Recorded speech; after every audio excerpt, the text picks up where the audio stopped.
सच्चिदानन्दरूपाय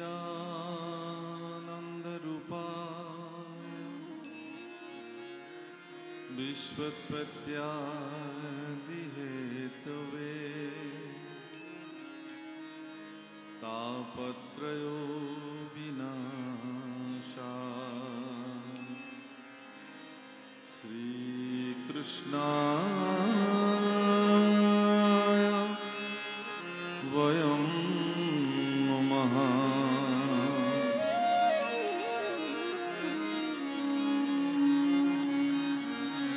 कृष्णाय वासुदेवाय देवकी नन्दनाय च नन्द गोपकुमाराय गोविन्दाय नमो नमः। नमः पंकजनाभाय नमः पंकजमालिने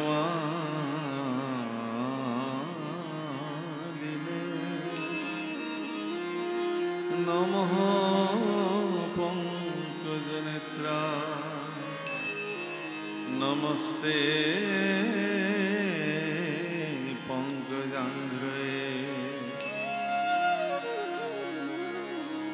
वसुदेवं सुतं कृष्णं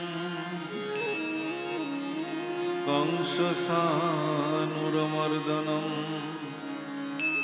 दैवकृदयानन्दं कृष्णं वन्दे जगद्गुरुं हरिरा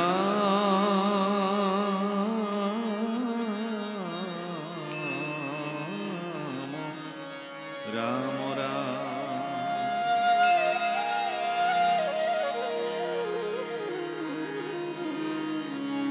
मूकं करोति वाचालं पङ्गुं लङ्घयते गिरिं यत्कृपातमहं वन्दे परमानन्दमाधवं। त्वमेव माता च पिता त्वमेव त्वमेव बन्धु सखा त्वमेव त्वमेव विद्या द्रविणं त्वमेव त्वमेव सर्वं मम देवदेव। त्वमेव माता च पिता त्वमेव त्वमेव बन्धु सखा त्वमेव त्वमेव विद्या द्रविणं त्वमेव त्वमेव सर्वं मम देवदेव। त्वमेव सर्वं मम देवदेव त्वमेव सर्वं मम देवदेव। यन्मण्डलं दीपिकारविशालं रत्नो प्रभं तीव्रमनातिरूपं दारिद्र्यदुःखभयहरणं च पुनातु मां तत्सवितुर्वरेण्यं पुनातु मां तत्सवितुर्वरेण्यं पुनातु मां तत्सवितुर्वरेण्यम्। वंशाकल्पतरुभ्यश्च कृपा सिन्धुभ्यैव च पतितानां पावनेभ्यो वैष्णवेभ्यो नमो नमः। जय गुरु शंकर সর্বগুণাকর যাকে নাহিকে উপাম তুহারি চরণ করেনু শতকোটি বারে করু প্রণাম শংকৰ মাধৱ ভেদ ঈশ্বৰ গুৰু নাহি দুই টুপৰ দুহান নামক কীৰ্তন কৰিয়া কৃতকৃত্য हुए নৰ তোমাৰ চৰণ সেৱাৰ গোবিন্দ নজানো একো উপায় যিমতে সেৱাত ৰহিব কৰোণা কৰিতে হৰি যোৱাই পৰম সেৱাৰ স্থলীৰ কৃষ্ণ সূৰ্য নাম সমাজৰ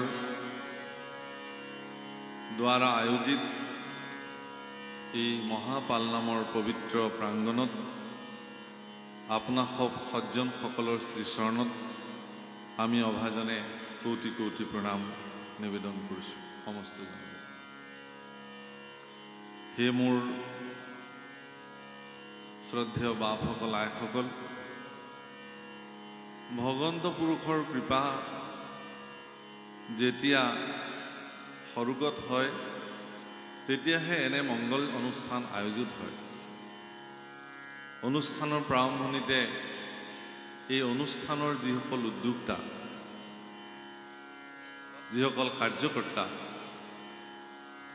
যিসকলৰ দান বৰঙণি শাৰীৰিক মানসিক শ্ৰমৰ দ্বাৰা এই অনুষ্ঠান সম্পাদিত হৈছে সকলো জনৰ প্ৰতি আমি কৃতজ্ঞতাৰ সেৱা নিবেদন কৰিলোঁ আমাক আজিৰ এই অনুষ্ঠানত কৃষ্ণ কথা কোৱাৰ সুযোগ দিয়াৰ কাৰণে আমিবিলাক বহুত ভাগ্যশালী বিশেষকৈ আমি উত্তৰ পূৰ্বাঞ্চলৰ লোক মহাপুৰুষ শংকৰ মাধৱ হৰি দামোদৰ এই চাৰি গুৰুৱে এইখন পবিত্ৰ ভূমিক আৰু অধিক পবিত্ৰ পাৱন কৰি তুলিছিল বৈকুণ্ঠত দেৱতাসকলে অত্যন্ত গুপুতভাৱে পেৰাত বন্দী কৰি ৰখা হৰিনামক মহাপুৰুষ কৃপালু গুৰু শংকৰে ধৰাধামলৈকে বোৱাই লৈ আহিছিল তাকে আমি পুনতে স্মৰণ কৰিছোঁ মহাপুৰুষ মাধৱদেৱৰ ভাষাৰে হৰিনাম ৰখে বৈকুণ্ঠ প্ৰকাশে প্ৰেময় অমৃতৰ নদী শ্ৰীমন্ত শংকৰে পাৰ ভাঙি দিলা শ্ৰীমন্ত শংকৰে পাৰ ভাঙি দিলা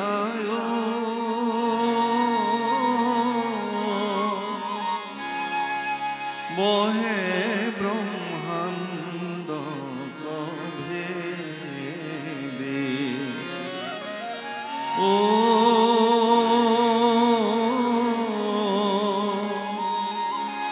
বহে ব্ৰহ্মাণ্ড ভেদে গোবিন্দৰ প্ৰেম অমৃতৰ নদী বহে বৈকুণ্ঠৰ বৰা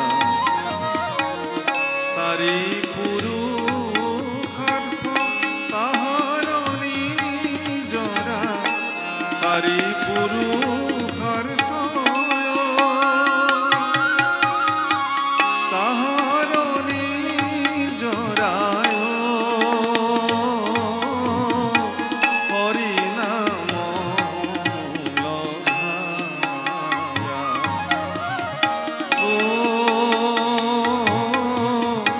হৰিনাম লধাৰা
শ্ৰীৰাম নাম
আবিৰ্ভূত্ৰ বদতি আৱে কচিতে ও শুনিও কমহাৰথ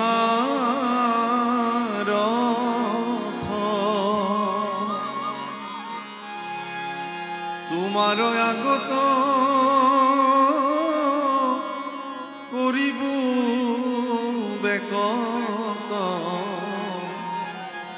পৰম সুগম পথ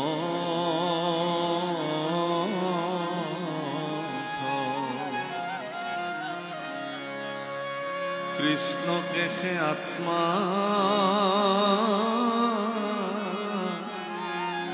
ঈশ্বৰ বুলিয়া ও ধৰিছে যিটো ভকতে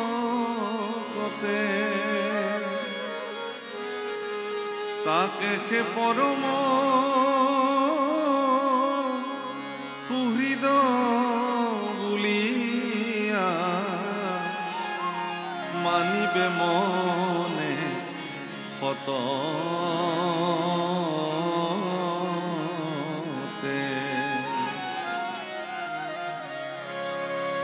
ভকতে সহিতি এক কৰি প্ৰীতি কৰিয়া একত্ৰ সংগে কৰিব আলাপ দূৰ হৈবে পাপ গাইব হৰি গুণ ৰঙে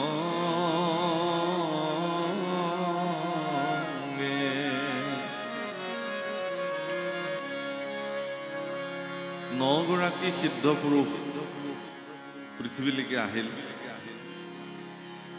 কবি হবি পিপ্পলায়ন প্ৰবুদ্ধ আবিৰ্ভূত্ৰ দ্ৰমিল সমহ কৰভাজন প্ৰমুখ্যে এই 9 গৰাকী সিদ্ধ পুৰুষে আহি মহাৰাজ নিমিৰ ৰাজসভাত উপস্থিত হ'ল আৰু মহাৰাজ নিমিয়ে তেওঁলোকক 9টা বিশেষ প্ৰশ্ন নিবেদন কৰিলে আৰু সেই প্ৰশ্নসমূহৰ যথোচিত 9 গৰাকী সিদ্ধ পুৰুষে উত্তৰ দিবলৈ যাওঁতে আজিৰ যিটো অধ্যায় আমি ইয়াতে বেকত কৰিছোঁ ইয়াত আবিৰ্ভূত্ৰ নামৰ সিদ্ধ পুৰুষগৰাকীয়ে ভক্তিৰ অত্যন্ত সুগম পথ এটি তেওঁ নিজ মুখে ব্যক্ত কৰিছে আৰু এইটো ক'বলৈ যাওঁতে প্ৰাৰম্ভণিতে আবিৰ্ভূত্ৰ নামৰ সিদ্ধগৰাকীয়ে বহুত এটি গুৰুত্বপূৰ্ণ কথা উল্লেখ কৰিছে।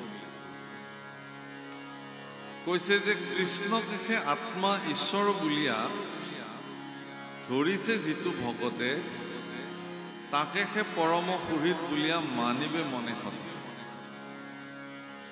ভগৱান কৃষ্ণকে আত্মা বুলি মানি যিজনে ল'ব পাৰিছে সেইগৰাকী ভকতকহে ভকত বুলি মানিব পৰা যায়।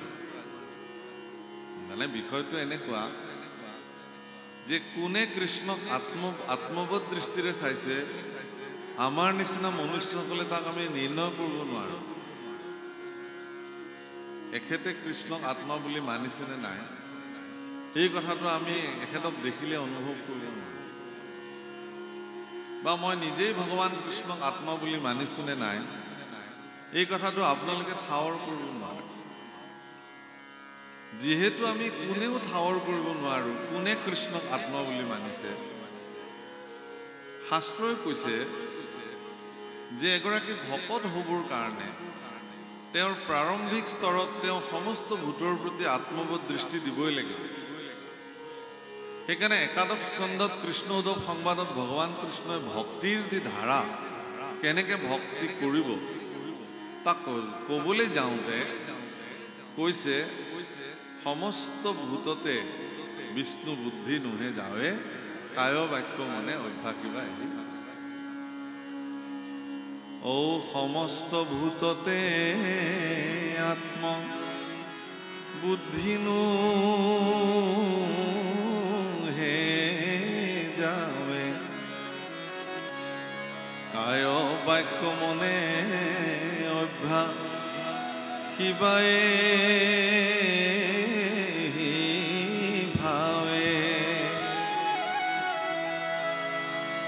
সমস্ত ভূতৰ প্ৰতি যেতিয়ালৈকে বিষ্ণু বুদ্ধি জ্ঞান নহয় তেতিয়ালৈকে এই অভ্যাসটো আপুনি সম্পাদিত কৰি যাব লাগিব। এইটোকে ভক্তিৰ অভ্যাস কৰে। এটা সকলোৱে কয় যে ভক্তি কৰিব লাগে ভক্তি কৰিব লাগে। যদি উভতি সোধা হয় যে ঠিক আছে বাৰু আপুনি মোক দেখুৱাই দিয়ক মই কেনেকৈ ভক্তি কৰিম। সততে মানুহে কয় যে আপুনি শৰণ ভজন লওক, নাম গাওক, নামঘৰলৈ যাওক, ভকতৰ সংগ লওক, ইমানখিনিয়ে ভক্তি বুলি ভাবে। আচলতে সেই পৰ্যায়লৈ এগৰাকী ব্যক্তি যাবলৈ হ'লে, ভকতৰ সংগক তেওঁ নিৰ্ণয় কৰিবলৈ হ'লে, সাৰ কৰিবলৈ হ'লে তেওঁ প্ৰথমতে সমস্ত ভূতৰ প্ৰতি অৰ্থাৎ সকলো জীৱৰ প্ৰতি আত্মবোধ দৃষ্টি দিবই লাগিব। প্ৰেম কৰুণা গীতাত যেনেকে কৈছে অদ্বৈস্ত্বা সৰ্বভূতানাং মৈত্ৰেয় কৰুণা এৱচ নিৰ্মোহ নিৰহংকাৰ সমদুঃখ সুখক্ষ সন্তুষ্টম সততম যোগী यतत्मा दृढ़ निश्चय मयोर्पीत मन बुद्धि मद्भक्त समे प्रिय तुल्य निंदा स्तुतिर्मौनी मद्भक्त समे प्रिय शीतोष्ण सुख दुखेषु समसंग विवर्जितः तुल्य निंदा स्तुतिर्मौनी मद्भक्त समे प्रिय। কিছুমান চুক্তি দিলে, কিছুমান শৰ্ত আৰোপ কৰিলে ভগৱানে ক'লে যে সেইসকল ব্যক্তিক মোৰ প্ৰিয় ভক্ত বুলি মই লওঁ। সেইসকলৰ ভিতৰত আপোনালোকো পৰিছে, নিজকে চাব তাতে মই আছোনে নাই। সমস্ত জীৱৰ প্ৰতি কৰুণা দৃষ্টি আপোনাৰ যদি আছে তেতিয়াহ'লে আপুনি ভগৱানৰ প্ৰিয়। অদ্বৈস্ত্বা সৰ্বভূতানাম সকলো ভূতৰ প্ৰতি হিংসা শূন্য দৃষ্টি আপোনাৰ আছেনে নাই। নিৰ্মোহ নিৰহংকাৰ সমদুঃখ সুখক্ষমী মোহহীন। আচলতে মোহহীন ব্যক্তি এগৰাকী কেতিয়া হৈ যায় ইমান সহজো নহয়। আমিবিলাকতো মায়াৰ আস্বাদনত আছো। মোহ নাইকিয়া হ'লে আমি কাপোৰে নিপিন্ধিলোহেঁতেন। এই যে কাপোৰ সাজ পিন্ধিছো শৰীৰটোৰ প্ৰতি থকা মোহ লজ্জা নিবাৰণৰ কাৰণে, সমাজত প্ৰতিষ্ঠাৰ কাৰণে। অলংকাৰ পৰিধান কৰিছো সমাজত প্ৰতিষ্ঠা লাভৰ কাৰণে, আত্ম সন্তুষ্টিৰ কাৰণে। গতিকে মোহহীনভাৱে এজন ব্যক্তি জগতত জীয়াই থাকিব নোৱাৰে, মায়াহীনভাৱে এজন ব্যক্তি জীয়াই থাকিব নোৱাৰে। যিদিনাখন তেওঁৰ মৃত্যু হ'ব সিদিনাখনহে তেওঁ মায়াৰ পৰা মুক্ত হৈ যাব। কিন্তু ভক্তসকলৰ হাতত এটা ক্ষমতা থাকে। সেই ক্ষমতাটো কি যে সকলো বিষয়তে মায়াই তেওঁলোকক নিয়ন্ত্ৰিত কৰিব নোৱাৰে। বুজিছেনে কথাটো? সকলো দিশতে মায়াই তেওঁলোকক ভ্ৰমিত কৰাব নোৱাৰে। যিটো ভাগৱতত বিপ্ৰলিপ্সা শব্দ ব্যৱহাৰ কৰিছে, বিপ্ৰলিপ্সা মানে মায়াৰ যিটো ভ্ৰম, অৰ্থাৎ এন্ধাৰত এডাল জৰীকো মানুহে সাপ বুলি দুই কোব মাৰি থৈ আহিব, কিন্তু যেতিয়া ৰাতিপুৱা সূৰ্য উদয় হ'ব তেওঁ সেই স্থানলৈ বোলে মই মাৰি থৈ অহা সাপডাল হয়নে নহয় চাব দেখিলে যে সেইডাল এডাল জৰী আছিলে। এইডাল যে জৰীতে সৰ্প জ্ঞান কৰিলে এইটো ভ্ৰম বুলি, আৰু এইটো হ'ল কেনেকে? মায়াৰ প্ৰভাৱ। গতিকে সৰ্বস্তৰতে এজন ব্যক্তি ঈশ্বৰমুখী হ'বৰ কাৰণে, ভগৱানৰ সমীপলৈ যাবলৈ হ'লে তেওঁৰ কাৰণে প্ৰচণ্ড বাধা হিচাপে এখন বেৰ থিয় হৈ আছে, সেইখনৰ নাম হ'ল মায়া। যিসকল ব্যক্তিয়ে এই মায়াৰ প্ৰাচীৰখনক ভেদ কৰিব পাৰিছে তেওঁলোকে ভগৱন্ত প্ৰাপ্তিৰ কাৰণে তেওঁলোকৰ পথ সুগম হৈছে। তাৰ কাৰণে কিছুমান উপায় প্ৰদান কৰিছে। সেই উপায়খনৰ ভিতৰত আজি আপোনালোকে ইয়াতে যিটো আয়োজন কৰিছে এইটো এটা উৎকৃষ্ট উপায়, যে আজি আপোনালোকে ইমান টকা পইচা খৰচ কৰি, মই দেখিছোঁ আমাৰ দিলীপ চাংমাই বা আমাৰ পৱন ফুকন বা আমাৰ এখেতলোকে মানে অত্যন্ত কষ্ট কৰি অনুষ্ঠান কৰিছে। যোৱাবাৰ আমি বৰ্ডিং ফিল্ডলৈ আহিছিলোঁ, সভাপতি হিচাপে অচ্যুত চুতীয়াদেৱ আছে বা অন্যান্য ব্যক্তিসকল, তেওঁলোকে ইমান শ্ৰম কৰিছে, ইমান কষ্ট কৰিছে, কৰি তেওঁলোকে এটা অনুষ্ঠানৰ সুন্দৰ ৰূপ প্ৰদান কৰিছে। সকলোৱে ভিন্ন ভিন্ন কামত লাগি চবৰে নিজৰ নিজৰ যিখিনি মানে কাৰ্য সেইখিনি কৰিছে। তেওঁলোকে কিহৰ কাৰণে কৰিছে? তাৰ পৰা লাভ কি হ'ল? তেওঁলোকে এটাই লাভ হ'ল কি, যে সহস্ৰ সহস্ৰ মানুহে এটা নিৰ্দিষ্ট স্থানত গোট খাইছে, আৰু তাত গোট খোৱা সেই সহস্ৰ সহস্ৰ মানুহৰ সেইখিনি সময়ত এটাই সকলোৰে চিন্তা যে আমি তালৈকে যাম, ভকতৰ সংগ পাম, নাম পাম, ঈশ্বৰ দৰ্শন। এটাই চিন্তা। আজি এখন মেলালৈ যেতিয়া মানুহ যায় তেতিয়া তাত 1 লাখ মানুহ গোট খালে 1 লাখ জনৰে 1 লাখটা চিন্তা। কোনোবাই যদি কিবা কিনিবলৈ গৈছে, কোনোবাই কিবা চাবলৈ গৈছে, কোনোবাই কিবা ল'বলৈ গৈছে। কিন্তু এই যে হৰিনামৰ মেলাখন ইয়াতে আপোনালোকে পাতিছে, ইয়াত এনেকুৱা প্ৰতিকূল বতৰকো নেওচি আপোনালোক যে ইয়ালৈ আহিছে, আপোনালোকৰ এটাই উদ্দেশ্য যে তাত সাক্ষাৎ ঈশ্বৰপুৰুষ বিদ্যমান হৈ আছে, নামৰ চৈতন্য শক্তিৰ দ্বাৰা সেই পেণ্ডেল চৈতন্য হৈ আছে, আৰু চৈতন্য মূৰ্তি ভকতসকল আহি তাত বিদ্যমান হৈ থাকিব। গতিকে মই গৈ তাত অকণমান সেৱা কৰি অকণমান ভকতৰ পদধূলি যদি শিৰত ল'ব পাৰোঁ তেতিয়াহ'লে মোৰ মনুষ্য জীৱন সাৰ্থক হ'ব। এই যে ভকতৰ সংগৰ যিটো আয়োজন, সেই আয়োজনটো এটা পৃথিৱীৰ ভিতৰত সৰ্বশ্ৰেষ্ঠ ব্যৱস্থা। আৰু এই স্থানবিলাকত ব্যক্তিসকল যেতিয়া আহে তেতিয়া ব্যক্তিবিলাকৰ কি হয়? মন প্ৰাণ ভকতৰ সংগত পবিত্ৰ হৈ যায়।